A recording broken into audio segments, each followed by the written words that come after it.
This is one of two extra credit opportunities. This is going to be the chord quality extra credit. What I have here is a document that's set up, and similarly to in the scale extra credit, how I go through, I show you and I talk about the different kinds of scales, I have here 5 different kinds of chords. So I'm going to quickly talk about each one of them, and then there are 5 extra credit chords to listen to for you to identify. Now, in the order of what I have presented, we start from the smallest intervals. The G diminished chord comes from G, a minor third above that, which is B flat, and a minor third above that, which is D flat. The G diminished chord should have kind of this crunchy sound to it. There's some dissonances going on, and it sounds like this. And I have this set up to just build the chords from the lowest note up. Okay, so that's the G diminished chord. The next one up, we're still going to start with a minor third from G up to B flat, but then we have a major third above that from B flat up to D. That's a major third. So that is going to make this a little less dissonant. This chord should not sound as crunchy. Probably still has some sort of sad sound, or an anxious or nervous, possibly angry sound, but not as dissonant. This is what the G minor chord sounds like. And so the difference between diminished and minor is this note here, this fifth of the chord. Okay, this is a perfect fifth, that is a diminished fifth. So the G minor chord, again, just a little more open sounding, not as crunchy. Next we have the G major chord. This is the one that's probably going to sound the most stable, the most familiar to us. We have G, and then a major third above is a B natural, and then a major third above that is a D natural. And that, we have G, major third up to B natural, minor third up to D natural. So this is the G major chord. It should sound probably very familiar, very stable, probably happy or excited. So the difference here is that B natural instead of that B flat. The major chord should just be, it should sound major. Now next is the G augmented chord. So we start out similarly. We have G, and then a major third above that is B natural.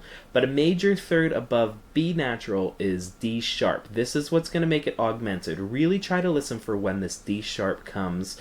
It's going to have this almost hollow kind of sound. That D sharp, it's going to be higher than probably what you're expecting, and it should probably kind of catch you off guard. It should sound surprising. So here's the G augmented chord. You can hear, or at least I feel that this D sharp, it definitely sounds higher than what I would expect that note in the chord to sound like. So one more time, G augmented.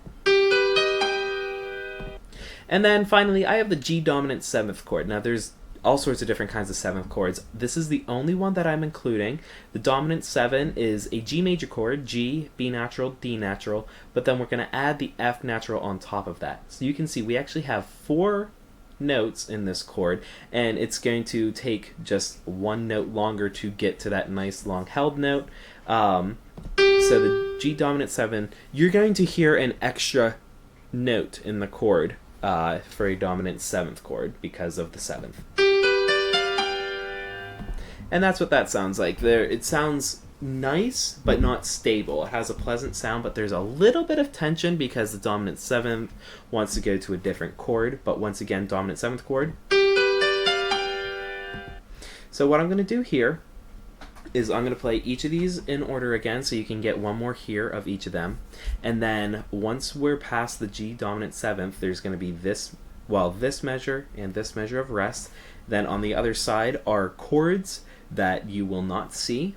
They will be built like this, and then there's going to be a slow arpeggio up and down, so you can have plenty of opportunity to hear each of the notes in the chord. Just number 1 through 5 on the form that I have sent, and if you identify the notes correctly, if you identify the chords correctly, I will give you extra points. So starting from the beginning to get all the examples, and then we will listen through all of the actual ones you are trying to get points for. So these are just examples.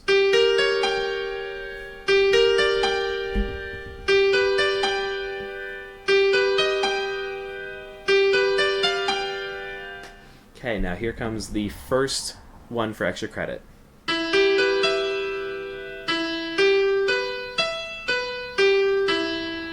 Here's chord number 2.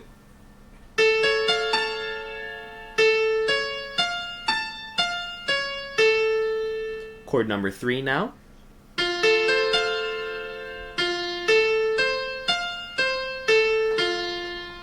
Now chord number 4.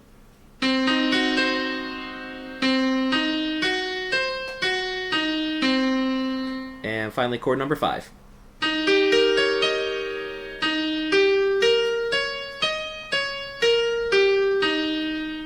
So record what you think those chords were in order. They were not in the same order as the examples.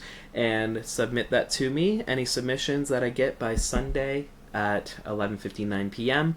will be counted for extra credit, whatever you've earned. I hope that this can help you out. If you want or need some extra credit in my class, let me know if I can help you out, and we'll see what I can do. Thank you, everybody.